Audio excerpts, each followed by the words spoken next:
네, 안녕하세요, 여러분. 오은지 노무사입니다. 오늘은 2024년 시험을 대비하기 위해서 여러분들이 이제 여러 가지 궁금한 것들이 많으신 것 같아요. 그래서 그런 부분들에 대해서 이제 저의 어떤 답을 좀 드리고, 그리고 앞으로 우리가 어떻게 공부를 하면 좋을지에 대한 어떤 경향성 파악 같은 것들. 그래서 여러분이 궁금하신 것들을 좀 모아서 이것들을 이제 제가 글로 쓰는 것보다 여러분들에게 어떤 말로 전달 드리는 게 훨씬 더 전달력이 있을 것 같아서 오늘 강의를 찍게 되었습니다. 네, 그래서 오늘은 크게 이렇게 네 가지 부분으로 이제 제가 여러분들한테 얘기 드리고 싶은 것들이 있는데요. 먼저 우리가 공부를 어떻게 해야 하는지를 알려면 여러분들 뭘 해야 되겠죠? 뭘 해야 할까요?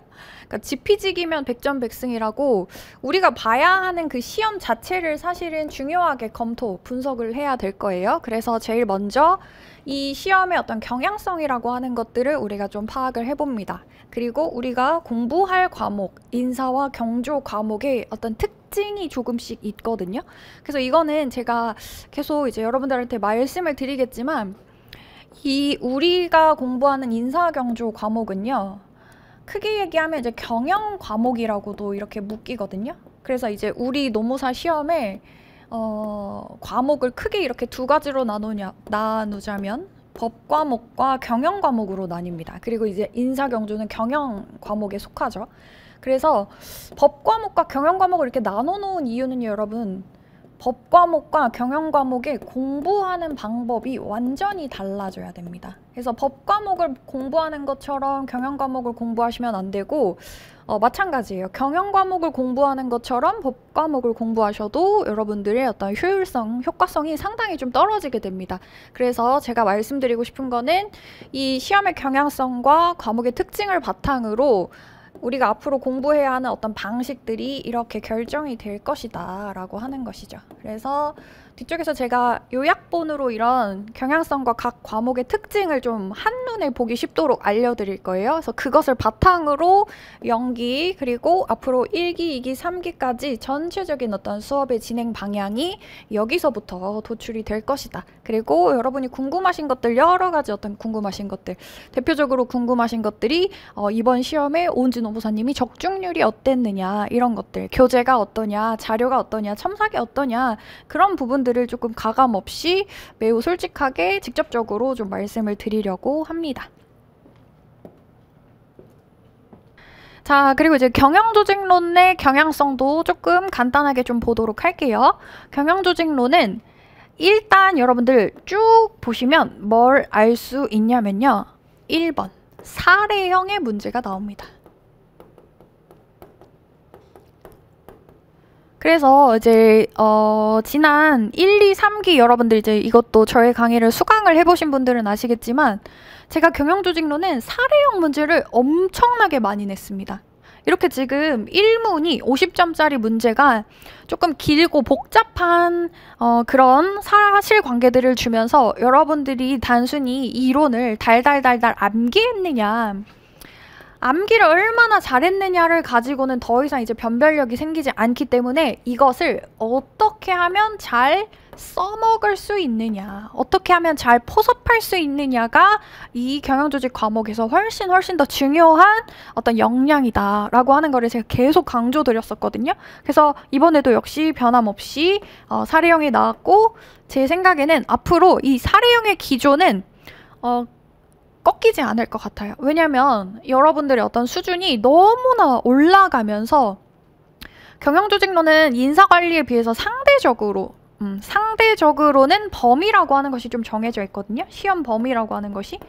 왜냐면 이제 이론으로 정립되어 있고, 그래서 이것이 이제 과학적으로 좀 검증이 되어 있을 수 있는, 검증이 되어 있는 그런 부분들을 이제 경영조직론 안으로 좀 포섭을 시키는 편인데, 그러다 보니까 이 시험 범위를 단순히 암기하는 것으로 우리가 이해를 한다면 거기서 이제 변별력을 내기가 쉽지가 않죠. 그래서 얼마나 잘 응용하느냐, 그래서 사실관계들을 얼마나 정확하게 포섭하느냐가 이 시험에서 굉장히 중요한 포인트가 되고 있어요. 그래서 요 부분에서도 이제 문제를 좀 아주 간단하게 좀 빠르게 풀어보자면, 자, 첫 번째, 대규모 조직과 중소규모 조직의 차이점을 설명하라고 했거든요. 자, 첫 번째 포인트는 차이점이에요. 첫 번째 포인트는 차이점입니다. 차이점을 왜 제가 포인트라고 잡았냐면, 뭔가, 자, 여러분들 이렇게 쟁점 A와 쟁점 B를 비교하는 경우에는요, 비교하는 거죠, 여러분들. 차이점을 설명을 하라고 했으니까. 그러면 이거는 두 개의 개념을, 두 개의 쟁점을 비교했을 때 새롭게 알아낼 수 있는 시사점이 도출이 되어 있기 때문에, 그러니까 시사점이 도출될 수 있기 때문에 두 가지 쟁점을 비교하라고 하는 거거든요. 자, 그러면 대규모 조직과 중소규모 조직의 어떤 특징을 간단하게만 짚어보자면, 여러분들 대규모 조직은 사실은 이제 효율적으로 굴러가야 합니다. 이 대규모 조직은 이제 규모의 경제를 꾀하거든요. 그래서 아주 많이 생산하고, 그래서 그 많은 생산 단위를 우리가 생산을 하려고 할 때 한 개 단위를 생산할 때 단가가 낮아지는 거를 대규모 조직에서는 꾀해요. 하지만 이제 그럼 중소규모 조직에서는 무엇을 꾀하냐면, 이 조직은 이 어떤 규모라고 하는 것이 상대적으로 굉장히 작기 때문에 규모의 경제를 우리가 추구할 수가 없겠죠. 물리적으로 불가능하거든요. 자본이 부족하기 때문이죠. 그러면 중소규모 조직에서는 어떤 것을 꾀하게 되냐면, 굉장히 어떤 유연한, 그래서 이제 혁신적인 그런 것들을 추구합니다. 그래서 효율과 혁신이라고 하는 두 가지의 어떤 목표가 각각의 조직에게 있게 되는데, 이 조직을 그러면 비교해서 우리가 새롭게 알게 된 시사점은 뭘까요? 그것은 한 개 조직에 여러 가지의 가치가 동시에 추구되어야겠다라고 하는 것이죠. 그러니까 만약에 이 지금 한국엔터예요. 한국엔터에서 효율이라고 하는 가치만을 추구한다면 그 기업은 어떻게 될까요? 전혀 어떤 혁신 없이, 개혁 없이 계속해서 이제 어떤 경로 의존성에 의해서 그러면 어느 순간 이제 조직이 쇠퇴할 수 있거든요. 그러면 반대로 이제 중소규모 조직이 추구하는 혁신이라고 하는 가치만을 계속해서 추구한다면 이것도 역시 여러분들 어떤 이 안정적인 기반이라고 하는 것이 없이, 그래서 투입될 수 있는 어떤 자원을 벌어들일 수 있는 그런 기반이 없이 혁신만을 꾀하는 것도 사실은 이 조직이 성공을 할 수 없는, 조직의 목적을 달성할 수 없는 그런 문제가 있거든요. 그래서 이 두 개의 어떤 대규모 조직과 중소규모 조직을 비교해서 우리가 새롭게 알아낸 새로운 시사점, 새롭게 도출된 시사점은 무엇이냐? 모든 조직의, 그러니까 모든 조직이라기보다는 이 한국엔터에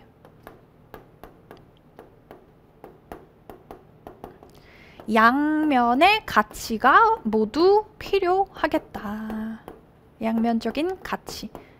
그래서 우리는 양손을 모두 쓰고 싶다라고 하는 것이죠. 그래서 우리는 효율도 원해. 우리는 혁신도 원해. 그래서 우리 조직의 두 가지의 가치, 어떻게 보면은 굉장히 모순적이고 상반된 가치를 모두 꾀하려고 한다라고 하는 그런 흐름을 우리가 얻을 수 있습니다. 자, 그래서 첫 번째 포인트는 이 차이점이라고 하는 것 자체에서 이제 양손잡이라고 하는 이러한 어떤 플로우가 좀 나와줘야 돼요. 그리고 두 번째, 국제적 경쟁 우위와 조직 구조 간의 적합성 모형, 요 적합성이라고 하는 요 부분도 이제 한번 여러분들 보시면요. 그리고 여기에는 지금 전략이라고 하는 것도 좀 나와줘야 되거든요. 전략. 자, 그러면 이 물음 2번에서의 포인트는 좀 여러 가지가 있는데 한번 짚어보자면 여기다가 짚어볼게요. 자, 첫 번째로는 제가 지금 적합성이라고 하는, fit이라고 하는 여기에 지금 표시를 했는데, 자, 적합성은 그냥 약간 얘는 공식처럼 외워두시면 굉장히 좋거든요. 상황 적합성입니다. 상황 적합성이에요. 그래서 이제 모든 조직은 조직의 목적이 있는데 이 목적을 달성하기 위해서 여러 가지 어떤 고려해야 되는 것들이 있습니다. 근데 그때 대표적인 것이 조직의 구조가 있고 얘는 이제 하나의 장치라고 보시면 돼요. 조직 목표를 달성하기 위해서 필요로 되어지는 장치인데 이 장치는 어디에 적합성이 있어야 되냐면 여러분들 상황에 상황이라고 하는 것에 적합성이 있어야 됩니다. 상황에. 그러면 상황은 어떤 것들이 있냐면요. 환경이라고 하는 상황이 있어요. 그리고 여기서 전략이라고 하는 상황이 있습니다. 그리고 그 외에 위에서 우리가 봤던 규모도 상황이고요. 그리고 이제 기술이라고 하는 것도 있고, 그래서 권력이라고 하는 이러한 여러 가지 어떤 상황적 요인들이 있거든요. 근데 우리가 이제 여기서 쓸 거는 환경과 전략입니다. 자, 그러면 여기서 왜 이 적합성을 우리가 체크했는지 아시겠죠, 여러분들? 왜 그러냐면 우리 한국엔터에 지금 두 가지의 어떤 사업부가 있거든요. 두 가지 사업부. 자, 보시면 여기서 한국엔터의 아이돌굿 쪽에서 전통적인 제품군을 생산하는 대규모 사업부. 여기 하나 있네요. 대규모 사업부. 그리고 여기에 지금 컨설팅하는 소규모 사업부 있습니다. 소규모 사업부. 그래서 이 두 가지의 어떤 조직이, 이렇게 있는데, 이렇게 하나, 그리고 이렇게 하나. 두 가지의 어떤 조직이, 사업부라고 하는 조직이 어떻게 되어야 되냐면, 각각 무엇을 추구하는지, 그래서 어떤 환경에 있는지, 그래서 어떤 전략을 취하고 있는지에 따라서 조직의 구조가 완전히 달라진다라고 하는 것을 여러분들 이해하고 있어야 됩니다. 그쵸? 자, 그러면 얘도 그래서 정리를 한번 해보자면, 그래서 이문에서의 포인트는 이 적합성이다.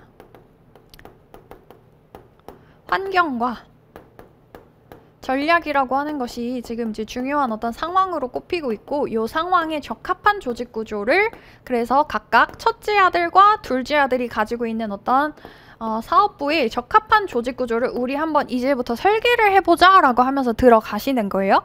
자, 그리고 두 번째, 환경에 한번 집중을 해주세요, 여러분들. 환경. 그럼 이 환경은 왜 제가 강조를 했냐면, 자, 여기 지금 국제적이라고 하는 요게 지금 나왔습니다. 지금 이게 환경이거든요, 여러분들.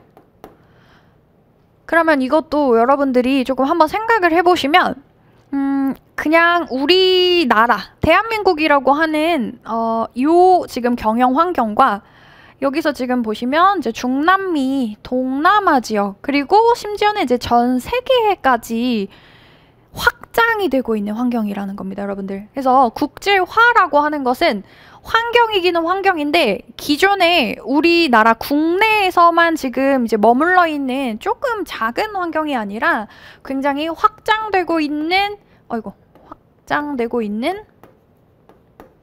커다란 환경이라는 것이죠. 이렇게 환경이 확장되면요, 여러분들 굉장히 복잡성이 높아지고, 그리고 우리가 신경 써야 되는 여러 가지 어떤 요인들의 변화 속도도 너무너무 빨라집니다. 그래서 복잡해지고 동태성이 높아질 수밖에 없는 상태인 거죠. 그러면 뭐가 중요해지냐면요, 여러분들 이렇게 환경이 복잡해진다? 복잡해질 때 전략이 중요하게 다뤄져요, 여러분들. 이것도 이제 여러분들 왜 이런 플로우가 나오냐면, 여러분들 환경과 전략은 얘네 둘은 이것도 그냥 공식처럼 외우면 좋은데, 얘네 둘은 짝꿍입니다, 여러분들. 왜 짝꿍이냐면요, 전략 안에 환경의 개념이 이미 들어가 버려요. 전략이라고 하는 거를 아주 짧은 키워드로 요약을 해서 설명드리자면, 전략은 이거거든요. 불확실한 환경이 있어요. 불확실한 환경 속에서 어떻게 나아가야 할지 방향을 제안해 주는 게 전략이에요. 그리고 거기에 더해서 우리가 그럼 앞으로 어떻게 나가보자 라고 하는 방향이 설정이 됐다면, 그 방향으로 나아가기 위해서 우리가 지금 설정한 전략을 실제로 실행하기 위해서 필요한 어떤 여러 가지 자원들이 있을 텐데, 그 자원을 조직화하는 방법이 결정된 것이 역시 전략입니다. 그러니까 어떻게 되겠어요, 여러분들? 환경이라고 하는 것이 불확실해지면 해질수록, 더욱더 복잡해지면 복잡해질수록 전략이라고 하는 것이 중요하게 되겠죠. 그쵸? 그래서 이 이문으로 이어지는 이 플로우는 이 국제적 환경은 기존에 우리가 대한민국이라고 하는 아주 작은 소규모의 어떤 환경보다 훨씬 더 확장된 환경이고, 그렇기 때문에 이 불확실한 환경 속에서의 나아갈 방향과 자원을 조직화하는 방법을 담고 있는 전략이라고 하는 것이 굉장히 중요해지는데, 그런데 이 전략이라고 하는 것에 따라서 역시 조직의 구조는 적합성이 있는 상태로 설계가 되어야 한다. 그렇기 때문에 우리가 이제부터 환경과 전략, 이런 어떤 상황적인 요인들이 적합한 조직 구조를 한번 또 설계를 해보겠다라고 하면서 이 모형을 써주시면 됩니다. 그래서 이 모형은 이제 우리가 알고 있다시피 크게 두 가지의 전략이 있죠. 그래서 표준화된 제품을 생산을 하는 경우에는 이제 글로벌 전략, 그리고 여러 가지 어떤 차별적인 어떤 서비스를 제공을 하는 경우에는 다국가적 전략을 우리가 이제 추구를 하죠. 그래서 요 이문은 역시 또 그렇습니다. 그래서 보시면 이제 두 가지의 포인트, 적합성과 이제 환경이라고 하는, 그래서 이제 전략이라고 하는 어떤 개념의 중요성이 있다. 그리고 이 산문에서는 사실은 이 산문은 좀 간단한 문제입니다. 그래서 이거는 좀 중요하게 여러분들이 좀 공부를 잘 하셨을 것 같고, 그래서 책에도 좀 굉장히 자세하게 나와 있거든요. 그래서 한국엔터가 처한 조직쇠퇴 유형 극복 방안, 여기서의 어떤 또 하나 그냥 포인트 간단하게만 짚어드리자면, 한국엔터가 처한 조직쇠퇴 유형, 여기서 얘를 좀 이렇게 두 가지 단락으로 나눠서 서술을 해주시면 좀 좋을 것 같아요. 왜 그러냐면, 일단 한국엔터가 처한 조직쇠퇴 유형은 모험형의 쇠퇴거든요. 모험형의 쇠퇴인데,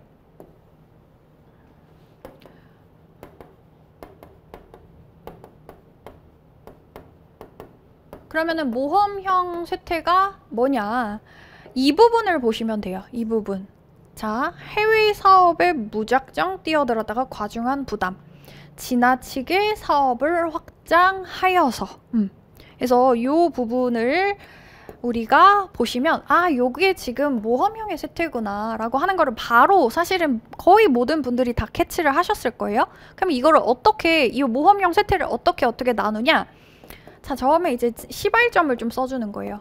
그러니까 조직의 쇠퇴는 여러분들 어느 날 갑자기 조직의 파산 신청을 이렇게 하게 되는 그런 것이 아니거든요. 그래서 조직의 쇠퇴는 사실은 이제 좀 장기간에 서서히 일어나는 그러한 종류의 쇠퇴라고 보시면, 그러한 종류의 어떤 자원 기반의 감소라고 생각을 하시면 되는데, 그렇기 때문에 처음에 그러면은 이 조직의 쇠퇴가 시작된 지점이 어디냐, 자, 이 부분이라고 좀 생각을 하시면 돼요. 어디냐, 그리고 또 이 모험형 쇠퇴는 여러분들 두 가지로 나누자면, 처음에 이 한국엔터는 건축가로 시작을 한 겁니다. 그러다가 이제 제국주의자가 되어버린 건데, 처음에 여러분들 건축가라고 볼만한 지점이 어디에 있냐면요. 자, 건축가의 특징은요, 새로운 사업의 기회를 기가 막히게 파악해요. 이 사람들은.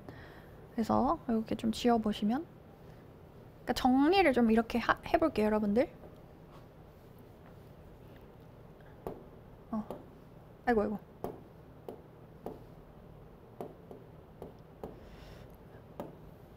모험형의 쇠퇴인데, 모험형의 쇠퇴는 이제 건축가로 시작을 해서 제국주의자가 되는 건데, 그러면 이제 이 지금 한국엔터가 건축가였다라고 볼 만한 근거가 어디에 있냐면요. 지금 이 부분이죠.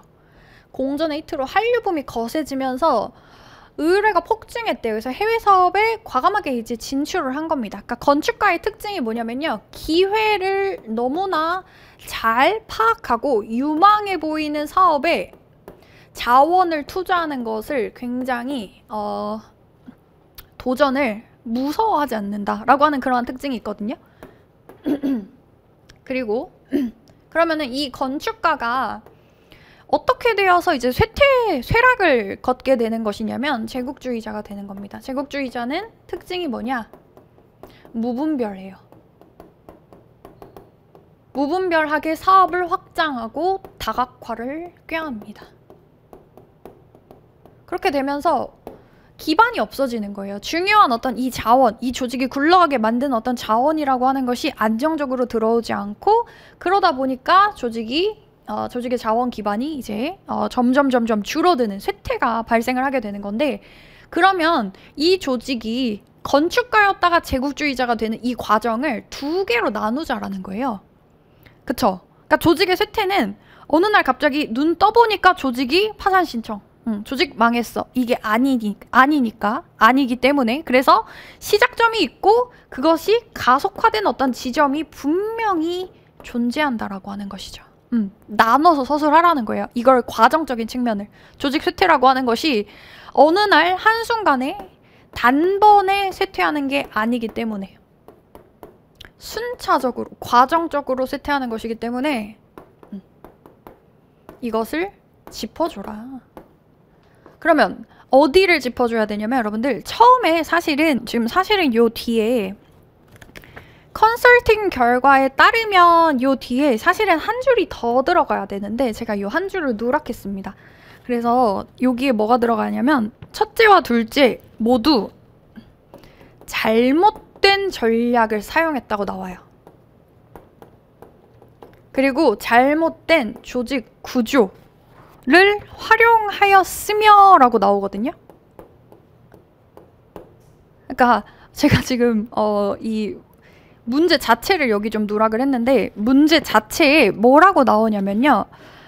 여러분들 지금 문제 다 있으실 거예요. 보시면 첫째와 둘째 모두 잘못된 전략, 조직 구조를 활용하였으며 그 다음에 첫째와 둘째 모두 지나치게 사업을 확장하여 라고 나옵니다. 그거는 뭐냐면 첫 번째 원인으로 애초에 이 두 아들이 잘못된 전략, 잘못된 구조를 활용하면서부터 조직이 이제 쇠락의 길을 걷기 시작했다라고 하는 이런 내용을 우리가 읽을 수 있죠. 그럼 이거는 이제 무슨 의미로 우리가 좀 여기다가 키워드로 써주시면 되냐면 얘를 그래서 우리가 취약성이라고 부릅니다. 이 취약성이라고 하는 거는 뭐냐면 우리가 앞에서 적합성이라고 하는 단어를 이제 중요하게 생각을 했어요. 적합한 전략과 적합한 조직 구조를 선택할 수 있는 능력이 굉장히 떨어지는 상태를 우리 취약성이라고 불러요. 자, 그래서 이 조직의 쇠퇴가 시작하게 된 지점, 첫 번째 지점은 어디다? 취약성 때문이었다. 그러다가 이제 그 다음에 무분별한 확장, 무분별한 어떤 다각화, 즉 어떤 규모의 경제를 더 이상 감당하지 못하게 된 이 조직의 그 체력의 손실로 인해서 결국에는 모험형 쇠퇴가 궁극적으로 더욱더 가속화가 된 거죠. 그래서 이 두 가지 시발점과 가속화 이 과정적인 조직 쇠퇴를 좀 짚어주는 분들이 굉장히 좀 좋은 답안, 너무나 좋은 인상을 주셨을 것 같다.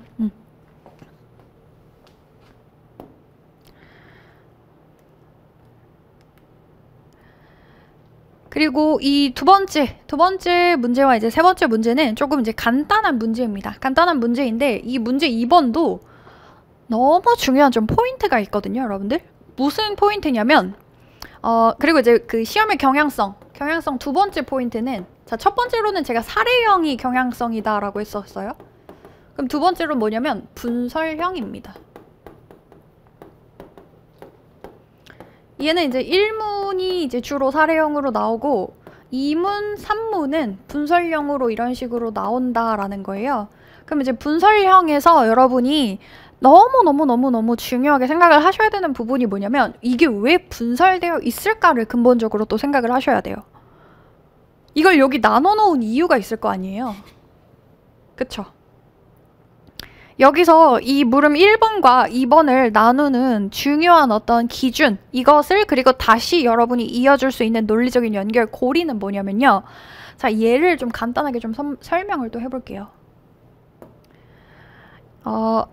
지금 이 어떤 시험의 풀이와 관련되어서는 또 제가 그 홈페이지에 좀 올려드렸거든요. 그래서 그거를 더 확인을 하시면 더 구체적으로 좀 더 자세하게 나와 있는데 이 조직의 구성원들이 그리고 이제 조직 사회화라고 하는 건 이제 여러분들 뭐냐면 이 조직에 이제 처음에 입직한 구성원들이 이 조직에서 어떻게 말하고 어떻게 일하고 그래서 다른 사람들과 어떻게 어울려야 하는지 그러니까 이 조직에서 이제 어떤 식으로 조직 구성원이 되기 위해서는 어떤 식으로 행동을 해야 하는지를 이제 대략적으로 알려주는 것이라고 생각을 하시면 되거든요. 자, 그러면 이 조직 사회화가 이뤄지는 그 과정에서 여러분들 어떤 변화라고 하는 것이 생겨요. 그쵸? 구성원들이 신입사원 조직 구성원들이 어떤 변화가 일어나게 되는데 첫 번째 변화로서 여러분들 그러면 이제 행위적인 결과로 볼게요. 행위적인 결과. 행위적인 결과로서 무엇이 되겠어요, 여러분들? 이 조직 사회화에서? 자, 첫 번째로는 일단 여러분들 신입사원 때를 좀 생각을 해보셔도 좋을 것 같은데, 행위적으로 처음에는 여러분들 모델링이라고 하는 개념을 활용하시면 매우 좋습니다. 이건 뭐냐면 일단 따라해보는 거예요. 그래서 이 신입사원들이 처음에 이 조직에 입직을 해서 어떻게 바람직한 행동이, 어떻게 해야 바람직한 행동이지? 어떻게 해야 내가 조직 구성원으로서 지금 인정받을 수 있는 행동이지라고 하는 거에 대해서 지금 전혀 잘 모르는 상태입니다. 그러면 그때 이상적인 상사든지 어떤 동료든지 그래서 뭐 이런 여러 가지 어떤 구성원들이 이 사람에게 바람직한 행동을 보여주는 거예요. 그래서 그것을 이제 따라하게 되죠. 그러면서 첫 번째로 행동적인 결과에서 모델링이 그럼 이루어지면 되겠다. 그래서 따라하면서 우리 조직에서 이상적인 행동을 내가 습득하게 되는 겁니다. 그리고 이제 두 번째, 그럼 이 두 번째는 그러면은 이 모델링을 통해서 결국에 어떻게 되겠어요? 바람직한 행위가 습득이 성공적으로 되겠죠. 그래서 이때 여러분이 좀 활용을 해주셨으면 좋겠는 개념이 뭐냐면 역할 개념이에요.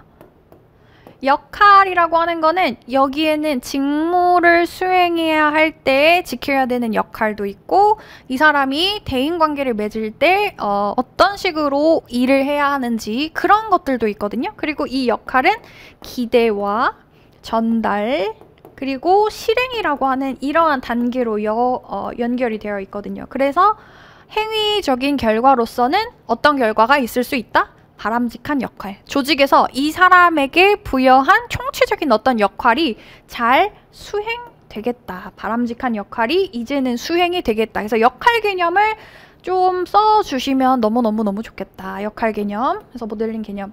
자, 그러면 이제 감정, 정서적인 부분에서는 어떠한 변화가 있을 것이냐면요. 이것도 두 가지 스텝으로 좀 나눠볼게요. 얘도 여러분들 똑같아요. 뭐가 똑같냐면 정답부터 말씀드리면 조직사회화는 단계별로 이루어지거든요. 그러니까 조직사회화도 딱 한 큐에 어느 날 갑자기 내가 또 눈을 떴더니 자고 일어나서 이제 눈을 떴더니 내가 조직의 구성원이 딱 되어 있는 상태가 아니라 아주 서서히 6개월, 1년을 거치면서 내가 반복적으로 이 어떤 조직의 문화에 노출이 되고 조직의 구성원들과 이야기하고 커뮤니케이션하고 서로 역할의 기대를 주고받고 역할 실행에 대한 피드백을 받고 이런 여러 가지 일련의 과정들을 거치면서 순차적으로 조직 사회화가 일어나는 거예요.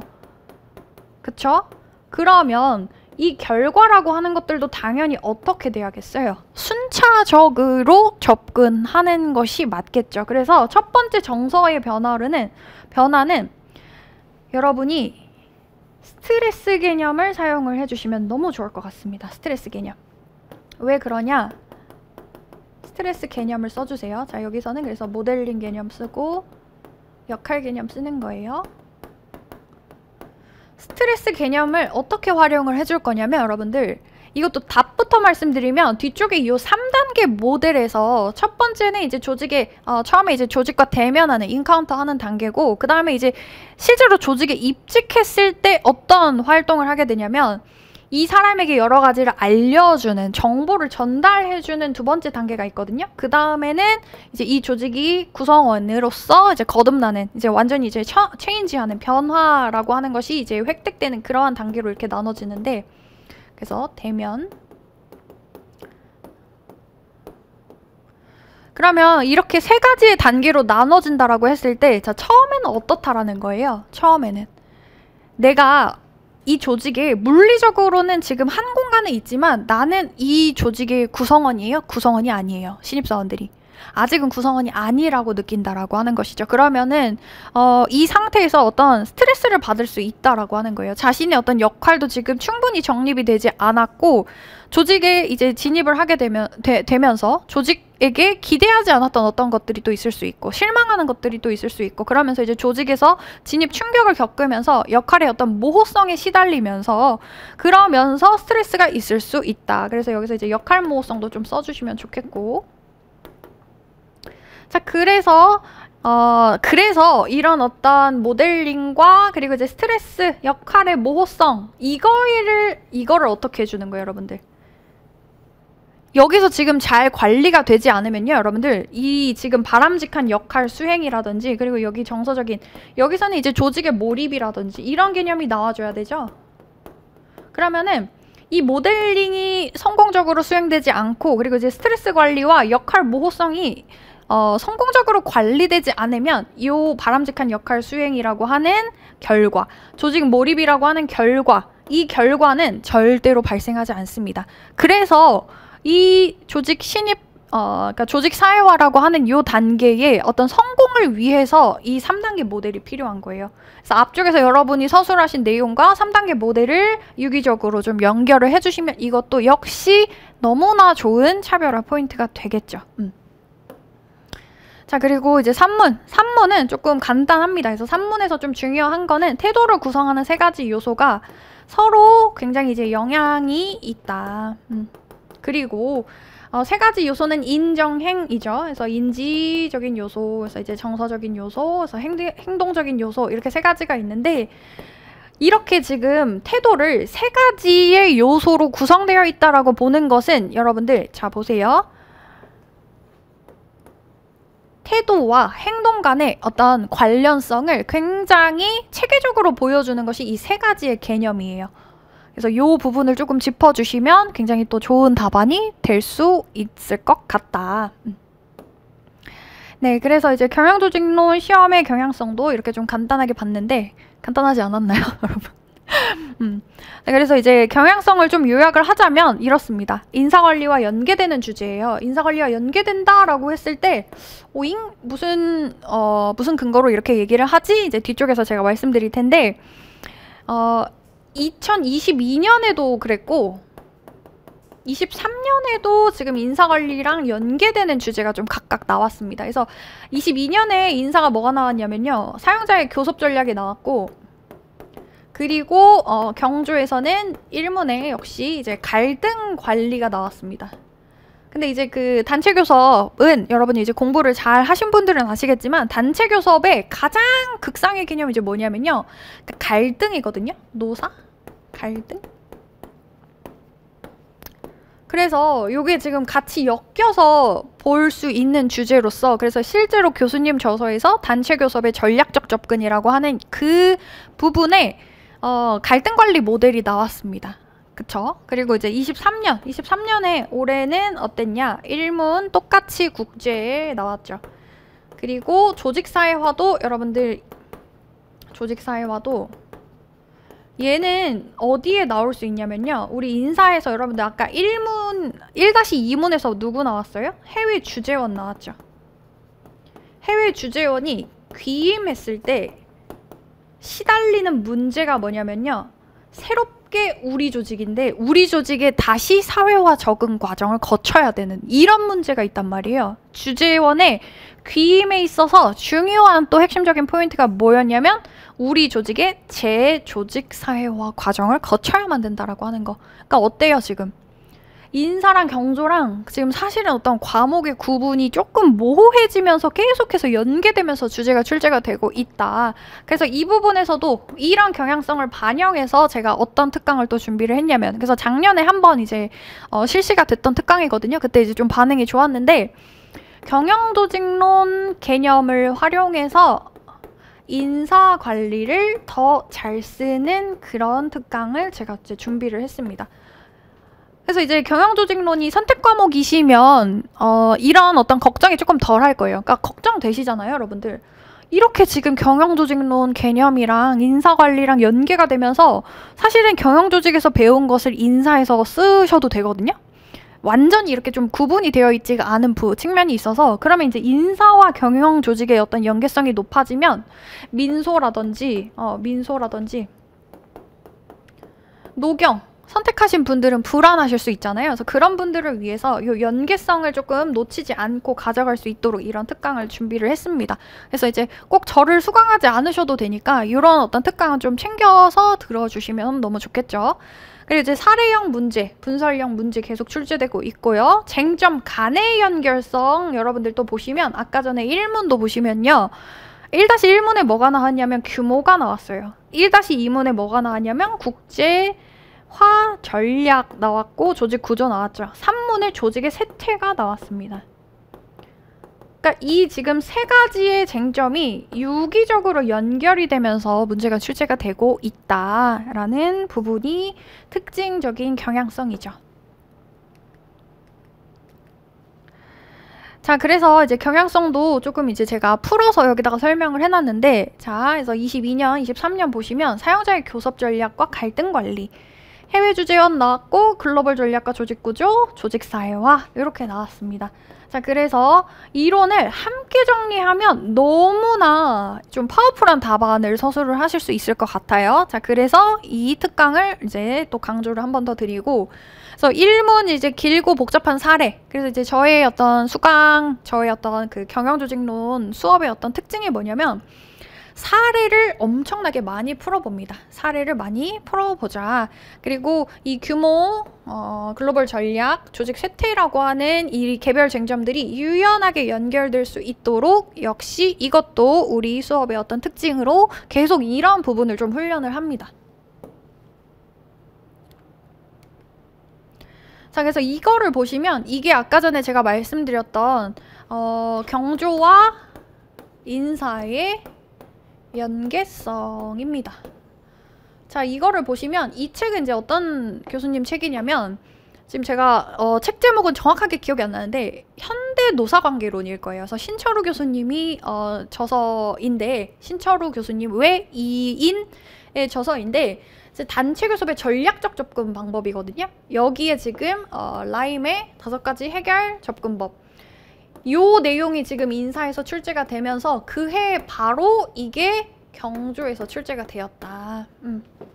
자, 이것도 지금 똑같죠, 여러분들. 조직사회화 경조에 출제가 되었고, 자, 미국 주재원의 한국 부적응. 자, 얘가 지금 아까 전에 귀임에서 그래서 이런 어떤 내용들, 그래서 이게 인사에서 출제가 됐었죠. 그러니까 경조와 인사가 지금 약간 거의 약간 한 몸처럼 뭔가 출제가 되고 있는 경향이 2년째 좀 반복이 되고 있습니다. 자, 그래서 각 과목의 특징도 간략하게 좀 소개를 해드릴게요. 이것들을 우리가 하나로 다 모아서 앞으로 수업 방식을 좀 결정을 할 거거든요. 인사관리에서 중요한 키포인트는요, 숨겨진 출제 의도를 파악을 하는 겁니다. 아까 전에 봤던 것처럼 본질에 가까워지자라는 것이죠. 그래서 이 의도를 바탕으로 어떤 쟁점이라도, 내가 좀 충분히 대비가 되지 않은 쟁점이라도 시험장 그 자리에 가서 굉장히 논리적으로 유연하게 대응을 할 수 있는 능력 자체를 우리는 배양하는 것을 우리 수업의 목적으로 합니다. 그러기 위해서는 미시적으로 생각하는 것이 아니라 거시적으로 자꾸 생각을 하셔야 돼요. 아까 전에 여러분들 미시적인 거는 뭐라고 했어요? 바이오 데이터를 알고 있다, 모르고 있다. 이거는 이제 미시적인 시각이거든요. 그렇지만 조금 더 거시적으로 바이오 데이터라고 하는 것이 선발이라고 하는 중요한 기능에 있어서 왜, 어떻게 필요하게 되었느냐라고 하는 이러한 질문에 답을 할 수 있어야 된다. 이것이 거시적인 시각과 유연한 사고의 중요한 역시 이것도 이제 본질이죠. 그래서 인사관리는 요약을 하자면 여러분들 본질에 가까워지자. 본질에 가까워져야 한다가 과목의 특징입니다. 그러면 경영조직론에 어떤 특징이 있냐? 그래서 이론의 응용력을 지금 보고 있습니다. 이론의 응용력. 활용을 해야 된다라고 하는 것이 지금 중요한 역량으로 여겨지고 있는 것이고, 쟁점 간의 관계, 아까 전에 우리 규모, 그리고 이제 국제화, 그리고 이제 조직 쇠퇴라고 하는 이러한 관계를 굉장히 논리적으로, 현실 세계에서 그러한 쟁점들이 여러분들 이렇게 분절적으로 나오지 않을 거잖아요. 그쵸? 현실 세계를 생각을 해보시면 규모가 문제가 됐다가 국제화 전략이 문제가 됐다가 조직의 쇠퇴가 문제가 됩니다. 실제로. 그래서 이런 어떤 관계를 계속해서 또 추론하고 그것을 답안에 녹여내는 역량이 또 필요하겠다. 그리고 사실은 경조는 키워드를 현출하는 게 굉장히 중요하거든요. 그래서 인사에 비해서 경영조직론은 조금 더 경직성이 있다라고 표현을 하는 게, 만약에 이제 학자가 주장한 바로 그 이론을 정확하게 쓰지 못하면 이것은 이제 정답이 될 수가 없습니다. 그래서 조금 더 이 키워드를 암기하는 것이 중요한 덕목, 중요한 가치다라고 하는 것이 경영조직론의 어떤 특징이에요. 그래서 이 부분을 그래서 이제 쭉 정리를 한 거거든요, 여러분들. 이 부분을 이제 보시면 아까 전에 우리가 정리한 인사관리 과목, 시험의 특징이에요. 지엽적인 주제, 그렇지만 본질은 변하지 않았고 교수저가 중요하다. 그리고 숨겨진 출제 의도에서 논리적인 답안 구성, 답안을 실제로 써야 돼요, 여러분들. 그리고 거시적인 시각과 유연한 사고를 통해서 어떤 쟁점이라도 유연하게 대응할 수 있도록. 경영조직론은 인사관리와 연계되는 주제가 있다고 했습니다. 사례형, 분설형, 출제 방식, 쟁점 간의 연결 중요하죠. 그래서 이론의 응용까지, 쟁점 간의 관계까지. 그렇지만 암기를 놓아서는 안 된다라고 하는 이러한 어떤 특징들. 그래서 이러한 어떤 시험의 경향성과 과목의 특징을 담아서 앞으로 수업의 특징이 결정이 되어야겠죠. 자, 그래서 이 연기 인사관리 수업의 특징은요. 목표와 형태, 진행 방법은 각각 다음과 같습니다. 목표가 지금 과목의 체계를 그래서 연기에는 잡으려고 해요. 각각의 기능적 차원들의 유기적인 이해를 좀 도모하고 중요한 키워드를 숙지를 하려고 합니다. 그리고 연기에는요, 여러분들 시간이 조금 있거든요. 그러니까 아직 이제 우리가 시험이라고 하는 것을 좀 잘 보기 위해서는 각각 이제 단계별로 여러분이 좀 지향하셔야 되는 목표가 좀 다른데, 연기에는 그래도 우리가 이제 다음 연도를 준비를 하면서 이제 시험을 준비를 하는 거기 때문에, 수강을 하는 거기 때문에 이때는 조금 직접적으로 이 쟁점에 관련이 없어도 이 쟁점을 더욱 폭넓게 이해할 수 있는 어떤 실사례, 트렌드 같은 것들을 좀 제가 여러분들한테 페이퍼로 많이 드릴 거예요. 그래서 그런 것들, 읽을 것들을 제가 많이 드릴 거라서 그런 것들을 읽어보면서 좀 여러분의 어떤 사고의 확장, 시각의 어떤 확장, 이런 것들을 좀 꾀하려고 합니다. 그래서 이제 형태는 이제 총 12회 수업인데, 요 12회를 제가 왜 강조드린 이유가 뭐냐면, 이제 뒤쪽에 좀 나올 텐데, 올해는 1기도 여러분들 12회입니다. 원래는 1기는 10회예요. 그런데 이거를 1기도 12회로 제가 늘려버렸어요. 그래서 뒤에서 좀 설명을 또 하겠습니다. 그래서 또 모두 강사저로만 수업을 하는데요. 왜 강사저로만 수업을 하냐면, 교수저 중요하다고 했으면서 왜 교수저로 수업을 안 하냐? 왜 수업을 안 하냐면요. 교수저 한 권만 보면요. 그거는 강사저보다 훨씬 더 여러분이 커버할 수 있는 범위가 현격하게 줄어듭니다.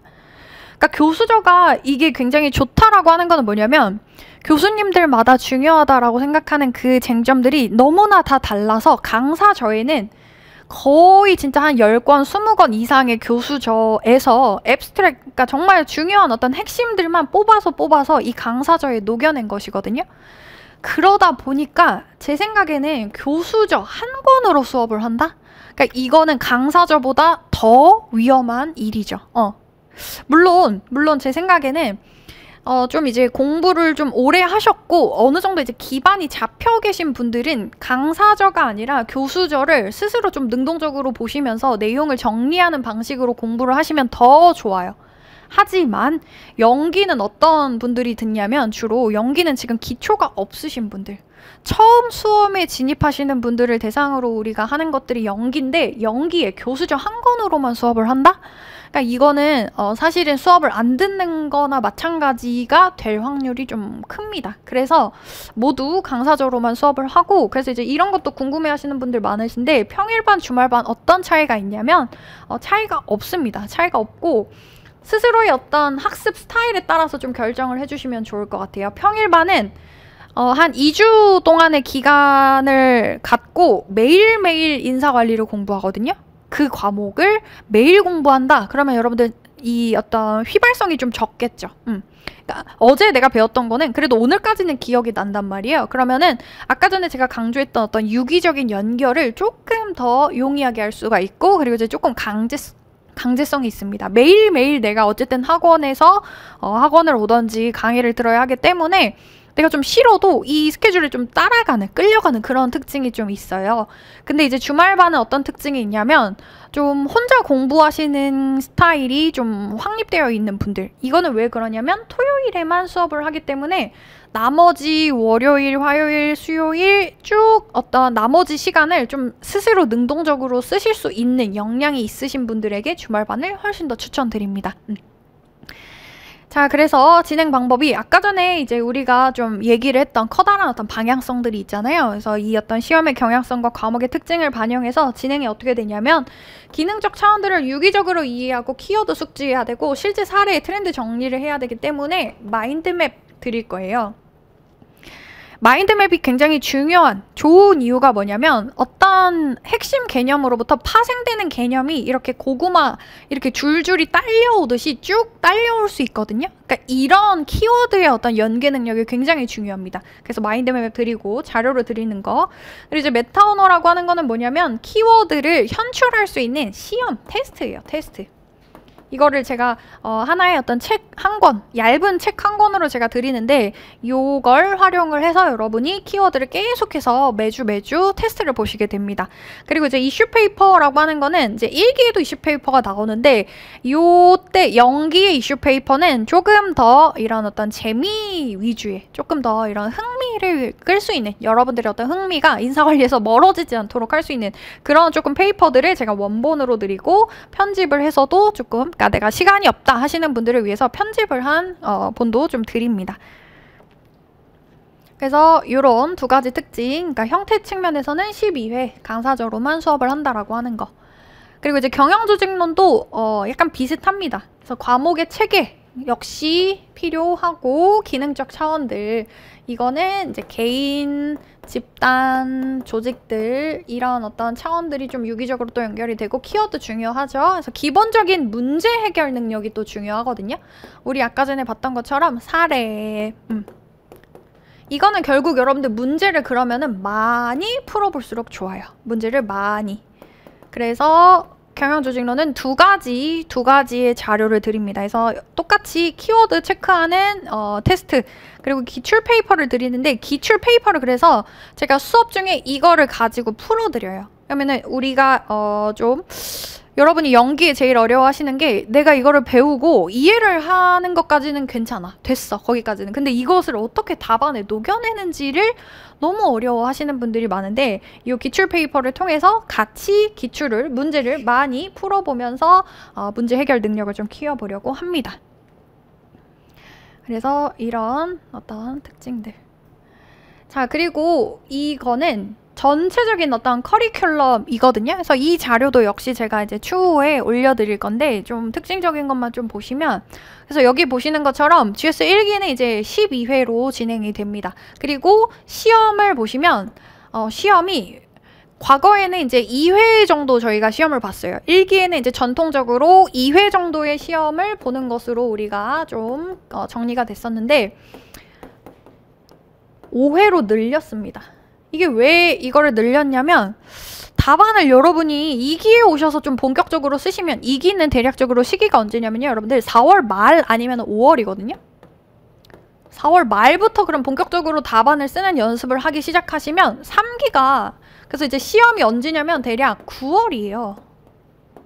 그러니까 시간이 조금 짧죠. 그러니까 1기는 그러면 언제냐면 올해는 제가 여러분들 12월 말에 1기가 개강을 하거든요.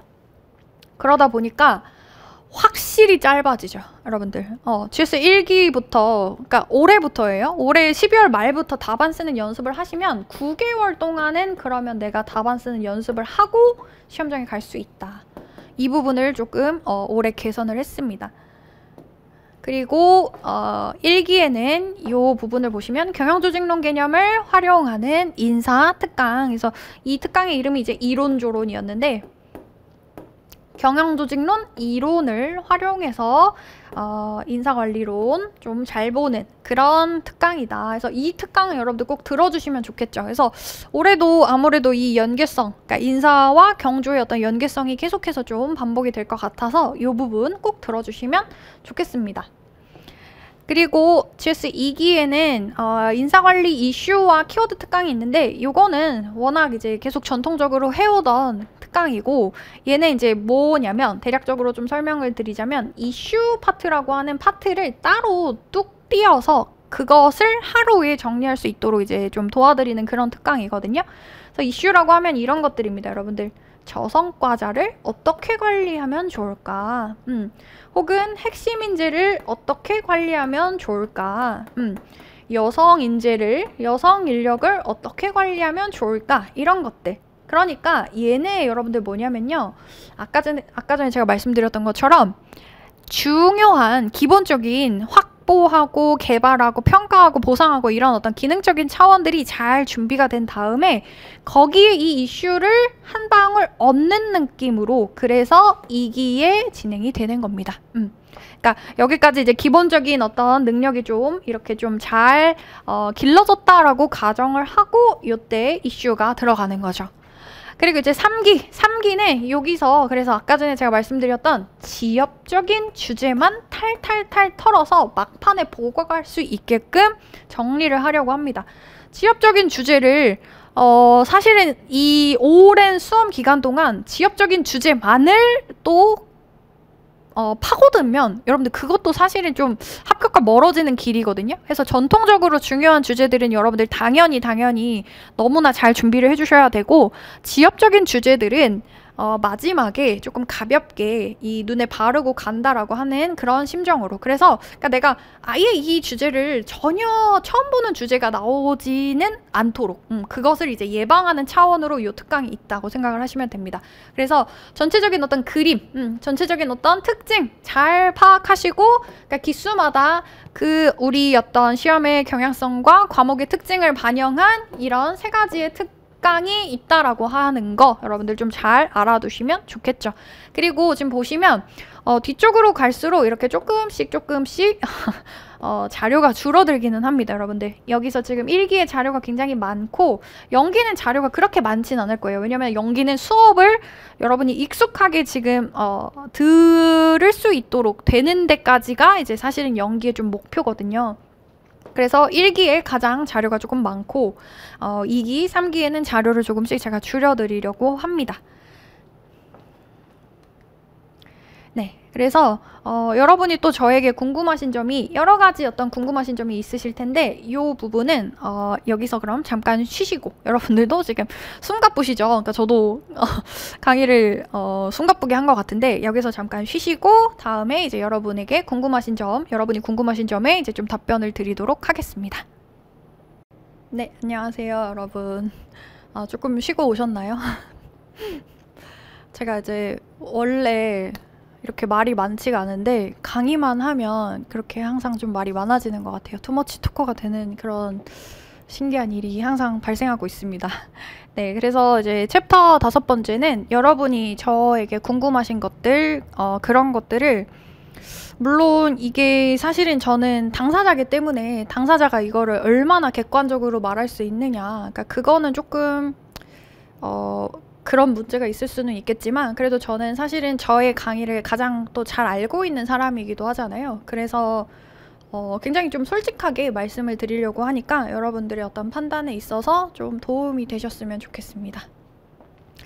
그래서 첫 번째로 이거를 이제 제일 궁금해 하시는 것 같아요. 2023년 시험에서 적중률이 좋았나요? 라고 하시면 제가 만약에 수험생으로서 저를 좀 수강을 했다면 적중률은 그다지 좋지 못했다라고 좀 얘기를 할 것 같습니다. 그러니까 적중률이라고 한다면 우리가 이제 흔히 알고 있는 것으로 한다면 2기, 3기 모의고사에서 이것을 좀 중요하게 다뤘느냐가 적중률이라고 한다면 그렇게 좋지는 않았던 것 같아요. 그래서 특히 이제 인사랑 좀 경조를 나눠서 아주 가감없이 말씀을 드리면 인사 1, 2, 3문 그러니까 경조 1, 2, 3문이 있으면 인사 1문은 책에는 있습니다. 그런데 모의고사로 풀어본 적은 없어요.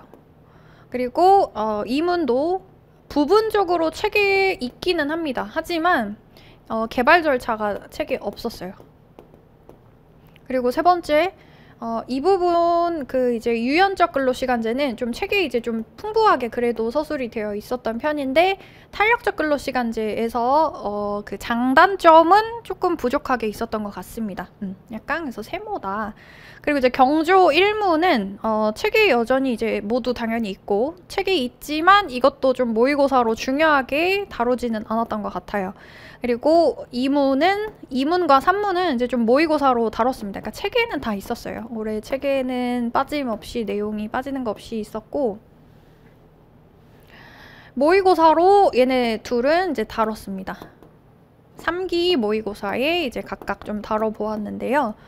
그러다 보니까 지금 이제 모의고사로 다룬 것이 지금 이제 많지가 않죠. 그래서 이제 6문제 중에 2문제 정도가 이제 3기 모의고사에 출제가 되었다. 그래서 그렇게 좋지는 않은 것 같습니다. 제 생각으로는. 하지만 저의 강점은 적중률이라기보다는 그러니까 물론 적중을 하면 더 좋겠죠. 그래서 저도 사실은 올해 좀 많이 저 스스로 나의 역할이 무엇일까, 강사의 역할이 무엇일까, 이걸 이제 내가 많이 적중을 시키는 게 그러면은 나의 가장 중요한 덕목일까라고 좀 생각을 했는데 이거는 사실은 제가 어떻게 컨트롤할 수 있는 부분이 아니다 보니까 저는 제가 컨트롤할 수 있는, 통제할 수 있는 영역에 더 집중을 하고 그렇게 해서 여러분들의 어떤 불안을 덜어드리는 게 맞다라고 생각을 했고 그래서 적중률은 그렇게 좋지 않았다. 하지만 저의 특장점은 적중률을 근본적으로 뛰어넘는 본질적으로 차원이 높은 답안을 쓸 수 있게 만들어드리는 것이 저의 장점이다 라고 좀 말씀을 드리고 싶습니다. 교재 어떤가요? 라고 이제 또 물어보시는 분들이 많은데 교재가 작년까지는 그래도 제 교재는 좀 컴팩트한 편에 속했는데 지금 제가 교재 계속 개정 작업 중이거든요. 근데 좀 양이 조금 또 상당 부분 좀 늘어날 것 같습니다. 근데 교재가 늘어날 수밖에 없는 이유는 여러분들 지금 체감하셨을 거예요.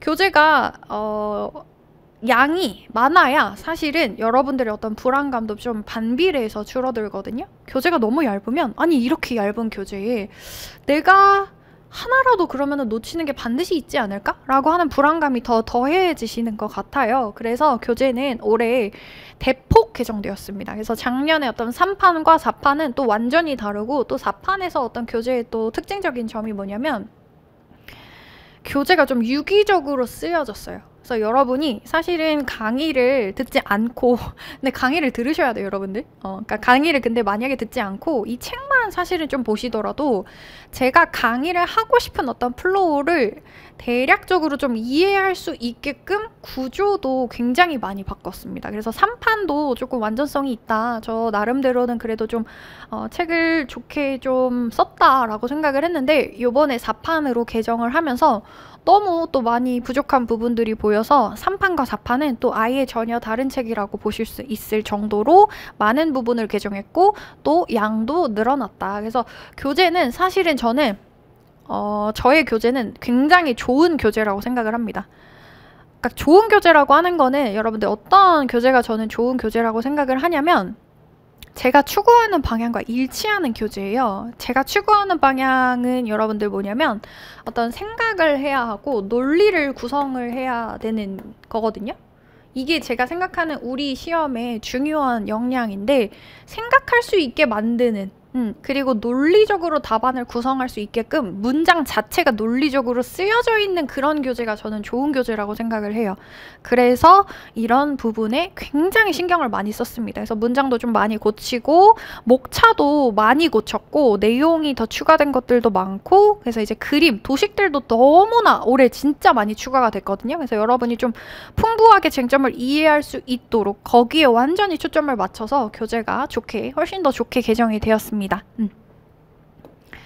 자료가 많은가요? 라고 하시는데 자료도 솔직히 많은 것 같아요. 많습니다.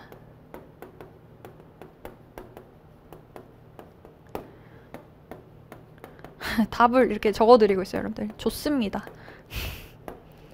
그래서 적중률이 좋았나요? 아니요. 그래서 6문제 중에 3분의 1? 3분의 1이네요, 그래도. 그래서 자료가 많은가요? 많습니다. 근데 자료가 여러분들 아까 전에 제가 우리 어떤 시험의 경향성과 과목의 특징을 크게 보여드렸잖아요. 그리고 이것을 반영하여서 저의 각 수업의 과정별 목표까지도 좀 소개를 드렸었거든요. 이 자료는 전혀 생뚱맞은 어떤 자료가 아니라 제가 생각하고 추구하는 방향으로 여러분들을 조금 손쉽게 이끌어가기 위한 하나의 보조적인 도구라고 생각을 해주시면 좋을 것 같아요. 그래서 이 모든 어떤 경향성과 과목의 특징과 과정별 목표에서 한치도 벗어남 없이 꼭 필요한 보조 도구들을 좀 풍부하게 드리고 싶은 저의 욕심에서 자료를 많이 드리고 있습니다. 그래서 자료가 많은 어떤 강사를 조금 불편하다라고 생각을 하시면 그것도 한번 생각을 해보시면 좋을 것 같습니다. 모의고사가 어떤 스타일이냐? 모의고사는 아까 전에 제가 말씀드렸던 이 과목, 그러니까 시험과 과목의 어떤 특성을 완전히 반영한 그러한 모의고사가 출제가 됩니다. 그리고 모의고사가 조금 어려운 편이에요. 많이 어렵습니다. 그래서 사실은 모의고사보다 이제 실제 시험이 조금 더 쉽게 느껴지실 수 있도록 난이도 있는 문제들을 선별해서 제가 드리고 있고, 그리고 거의 저는 이제 매년 새로운 문제들을 만들고 있고, 좋은 문제는 계속 제가 좀 활용을 하기는 하는데, 그것들도 이제 답 같은 경우는 제 책도 지금 바뀌고 있고, 그래서 이제 문제도 더 지금 이제 좀 더 어렵게 나오고 있는 그런 어떤 지엽적인 부분에서 나오고 있는 그런 어떤 특징들이 있기 때문에 문제를 좀 계속 매년 제가 새로 만들고 있습니다. 그래서 이제 저도 이제 어느덧 4년차 강사가 됐는데 4년이 이렇게 쌓이면서 저도 이제 문제가 많아졌지만 그런 거를 좀 이제 재활용하지는 않고 좀 이제 많이 새로운 문제들을 여러분들이 좀 많이 풀어볼 수 있게끔 그렇게 하고 있어요. 그래서 어려운 문제들을, 그리고 또 새로운 문제들을, 그래서 그 해에 좀 중요하다라고 보여지는 그런 문제들을 더 반영을 해서 많이 출제를 하려고 하고 있습니다. 그리고 모의고사 저의 어떤 답, 이거는 이제 좀 여러분이 아실 수도 있고 모르실 수도 있는데, 답을 저는 이제 수기로 적어서 해서 적정 분량을 편집해서 드립니다. 제가 모든 답안을 직접 제 손으로 써서 드리고 있어요. 그래서 좀 여러분이 좀 어려워하시는 것들이 또 그런 것들이 있잖아요. 분명히 이제 100분이라고 하는 시간은 정해져 있는데 이 시간 동안 강사들의 어떤 모범 답안이라고 하는 것들이 너무나 길다. 비현실적으로 길다. 이거를 도대체 어떻게 나보고 쓰라는 거냐. 그러니까 그대로 뭔가 책을 이렇게 베껴오거나, 그러니까 복사 붙여넣기 하면 되는 것으로 뭔가 여러분이 오해하기가 쉬운데, 그런 것들을 좀 방지를 하기 위해서 모의고사에 어떤 적정 분량을 담은 수기로 작성된 답안을 드리고 있습니다. 질문은 어떻게 하시면 되냐면 제가 여러 가지 어떤 그 루트를 알려드릴 거예요. 그래서 저는 카페도, 다음 카페도 하고 있고, 여기 이제 저희 어떤 좀 사적인 그런 얘기들도 좀 가끔 할 때가 있고, 일기 같은 거 쓸 때가 있어요, 여러분들. 그래서 카페도 있고, 이제 카톡도 있고, 메일도 있습니다. 그래서 이 카페와 카톡은 이제 수강하시는 분들을 위해서 준비를 해놓은 루트고, 그냥 아직 수강을 고민하고 계시거나 좀 일반적인 질문은 이제 저희 메일로, 그래서 뒤쪽에 제가 메일 주소를 넣어놨거든요. 그래서 메일로 질문을 주시면 됩니다. 그래서 가장 좀 빠르게 답변을 받으실 수 있는 거는 아무래도 카톡이겠죠. 그러니까 첨삭의 질이 어떤가요? 이것도 좀 궁금해 하시는 부분 중에 하나인데, 제가 사실은 그래서 이 첨삭에 대해서 좀 칭찬을 해주신 것들을, 그러니까 지난해에 수강해주신 분들이 첨삭에 대해서 좀 너무 고맙다, 어떻게 이런 첨삭을 해주실 수가 있냐, 너무 감사하고 고맙고 막 그런 것들을 좀 여기다가 넣으려고 하다가 조금 너무 자화자찬을 하는 것 같아서 넣진 않았고, 첨삭의 질이 굉장히 좋다라고 저는 좀 자부를 하고 있습니다. 그래서 제가 좀 고임금 전략을 사용을 하면서 첨삭하시는 분들의 어떤 수고로움을, 그러니까 그 금액적으로나마 조금 이제 덜어드리고 싶어서 제가 이렇게 좀 첨삭비를 좀 충분히 드린 것들도 있고, 또 제가 많이 이렇게 신경을 쓰고 있는 부분들도 있고요. 그리고 또 저도 계속 첨삭을 합니다. 그래서 저는 근데 제가 이 모든 답안을 제가 다 보기가 어려워서 조금 부분적으로 제가 이렇게 회차를 이렇게 좀 순환하면서 제가 이렇게 조금 부분적으로 첨삭을 하고 있다. 그래서 첨삭의 질이 좋다라고 저는 좀 자부를 하고 싶습니다. 많이 신경을 써주시고 계시거든요. 첨삭하시는 분들이. 그래서 너무너무 열심히 해주고 계세요. 첨삭하시는 분들이.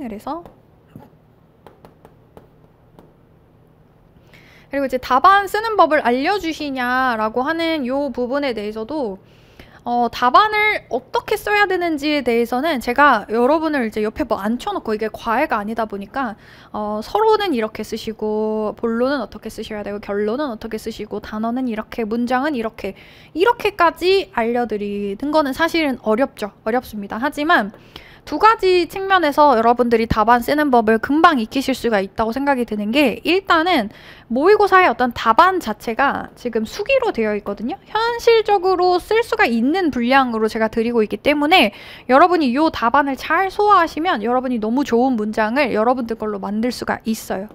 그리고 첨삭의 질도 굉장히 좋죠. 그래서 여러분들이 여러 가지 어떤 시도들을 하시면 저희 첨삭자분들과 제가 피드백을 드릴 겁니다. 이런 식으로 답안을 쓰시는 게 좀 비효과적이다, 효과적이지 않다, 혹은 효과적이다 라고 하는 굉장히 좀 풍부한 어떤 피드백들을 드릴 건데, 그런 측면에서 답안 쓰는 법을 여러분이 그래도 비교적 조금 용이하게 가져갈 수 있을 것이라고 생각이 듭니다. 강의의 특징이 뭔가요? 라고 하면서 이제 이거는 이제 본격적으로 뭔가 제 자랑을 한번 해봐라 라고 하는 그런 페이지인 것 같은데, 그래서 뒤쪽에 제가 좀 정리를 해 두었습니다. 그래서 여기서 이제 다시 한번 좀 정리를 이렇게 쭉 하는 거예요, 여러분들. 우리가 보아야 하는 어떤 시험의 경향성, 경향성이 어떠냐, 이렇게 정리할 수 있고, 이거는 우리가 응시해야 하는 어떤 시험의 특징. 그러면 이 부분은 우리가 공부해야 하는 어떤 과목의 특징, 이런 것들. 그래서 시험의 특징과 과목의 특징을 여러분들 잘 눈여겨보세요. 그러면 여러분이 앞으로 나아가야 할 방향이 조금은 그려지겠죠. 그러니까 사실 이제 저도 저의 어떤 수험 생활을 좀 떠올려 보면은 이런 것들을 거의 모르고 사실은 이제 좀 노무사가 뭐 하는 직업인지도 정확하게 잘 모르고, 그러니까 노무사가 공부를 어떤 과목을 공부를 해야 되는지도 좀 정확하게 잘 모르는 상태에서 이렇게 무작정 진입을 했던 게 기억이 나거든요. 그러다 보니까 앞에서 좀 시행착오가 많았는데, 이번에 이제 시험을 이렇게 준비를 하시게 된 분들은 이런 어떤 시험의 경향성, 앞에서 제가 풀어드렸던 이런 올해의 기출 문제들, 그런 느낌, 그리고 과목이 어떤 것들을 추구하는지들을 정확하게, 그러니까 나침반에서 여러분들 방향을 정확하게 잡고 그곳으로 꾸준히 걸어 나가셔야 목적지가 나오잖아요. 그러니까 그런 것처럼 이거는 이제 여러분들의 어떤 중요한 방향, 중요한 키가 되는 부분이라고 생각을 하시고, 이 부분은 너무너무 중요하기 때문에 꼭 잘 봐주시면 좋겠다. 자, 그래서 이제 저의 강의의 특징, 그리고 이제 2024년에 조금 달라진 점들을 이렇게 좀 짚어보자면, 1기는 제 생각에는 1년의 허리인 것 같아요. 그래서 2기와 3기부터는 여러분들 아마 겪어보신 분들은 이제 느끼셨겠지만 굉장히 좀 숨가쁘거든요. 그래서 답안을 쓰고 이제 피드백을 받고 이제 암기하고 그런 작업이 매주 이렇게 너무나 치열하게 이렇게 이루어지기 때문에 사실은 이제 2기, 3기에서는 어떤 이런 중요한 어떤 그 시점을 좀 놓치고 가기가 쉬워요. 그러니까 성장 자체는 2기와 3기에 가장 높게 될 수 있지만, 성장 자체는 굉장히 많이 될 수 있지만 1기가 너무나 중요하다. 그러니까 그렇게 2기, 3기가 성공적으로 되기 위해서는 1기가 너무나 중요하다라고 하는 결론을 우리가 얻을 수 있습니다. 그래서 강의 수도 늘리고 모의고사도 늘렸다. 1기부터 우리가 이제 12월부터 능동적으로 답안 한번 쓰면서 본격적으로 준비를 그때부터 조금 이제 치열하게, 아주 조금 속도감 있게 그렇게 답안 작성 능력을 좀 키워봅시다. 그리고 이제 두 번째로 쭉 같은 강사죠. 한 권으로만 수업을 하려고 합니다. 그래서 여러 가지 보시지 마세요, 여러분들. 여러 가지 책 다 보지 마시고 한 권만 보고 가시면 됩니다. 그래서 근데 이 부분에 대해서는 그래서 이제 올해는 좀 강사저가 많이 좀 두꺼워질 예정이라서 그럼 서브노트가 필요할 수도 있겠다라고 스스로 좀 생각을 하고는 있는데 이 서브노트를 기존의 서브노트 그러니까 어떤 맥락을 모두 삭제하고 키워드만 남긴 서브노트는 저의 어떤 그 목표에 전혀 부합하지 않거든요. 그래서 서브노트를 제가 고민은 하고는 있는데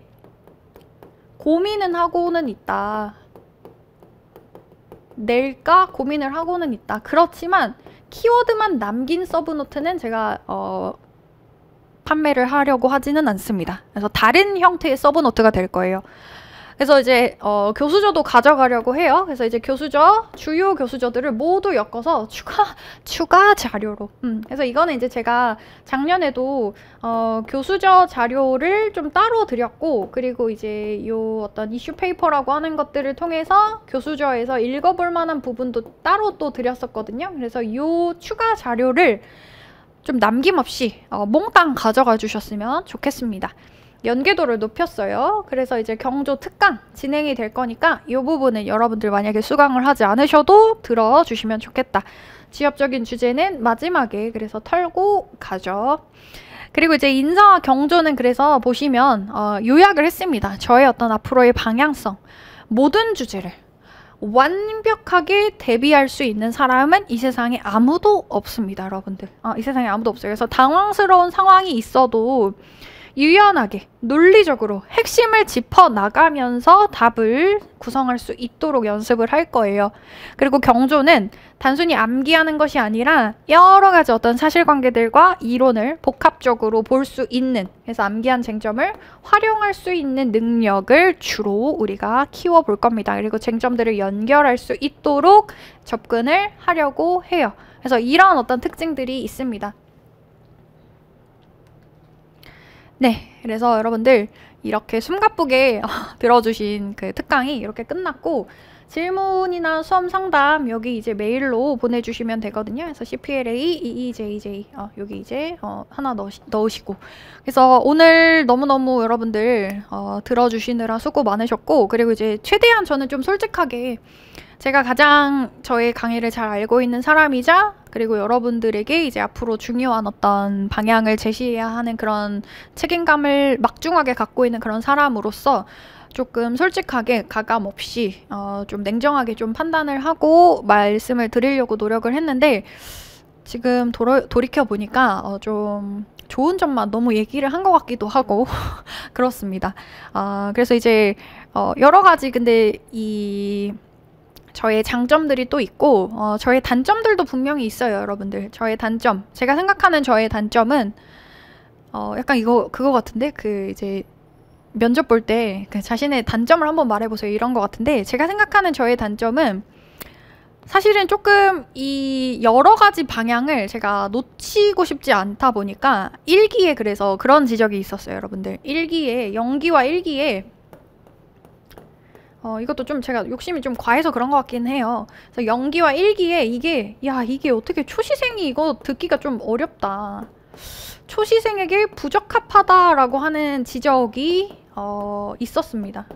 그래서 유예생이나 이제 또 그 이상, 그러니까 좀 경력이 좀 오래되신 분들은 제가 추구하는 어떤 방향성에서 연결짓고 연계하고 논리적으로 답안을 구성하는 어떤 공격적인 어떤 훈련 같은 것들이 굉장히 도움이 많이 됐다라고 평가해 주시는 반면 초시생들, 동차생 분들은 이걸 내가 어떻게 따라가야 되지? 이걸 내가 따라갈 수 있을까? 이게 너무 어려운데? 그러니까 양도 너무 많고 자료도 너무 많고 챙겨야 될 게 너무 많은데? 라고 이제 좀 많이 어려워하셨던 그런 지적이 있었습니다. 그래서 이런 부분들도 올해는 제가 조금 개선을 해보려고 하거든요. 그래서 연기와 1기에 얘가 지금 이제 전반부잖아요. 그리고 이제 2기와 3기가 후반부라면 연기와 1기 그리고 이제 2기와 3기는 이제 분명히 좀 다른 형태로 강의가 진행이 될 것 같습니다. 그래서 연기와 1기에 초시생 분들이 너무나 어려운데? 이거 좀 내가 아예 이해를 못 하겠는데? 강의를 쫓아가지 못하겠는데 라고 그렇게 느끼시는 것들을 좀 제가 많이 해결을 하려고 노력을 하고 있으니까 그런 걱정하지 마시고 이제 들어주셨으면 좋겠습니다. 그리고 또 저의 어떤 문제라고 하면은 뭐가 있을까요, 여러분들? 문제가 저는 일단은 소수 강사죠.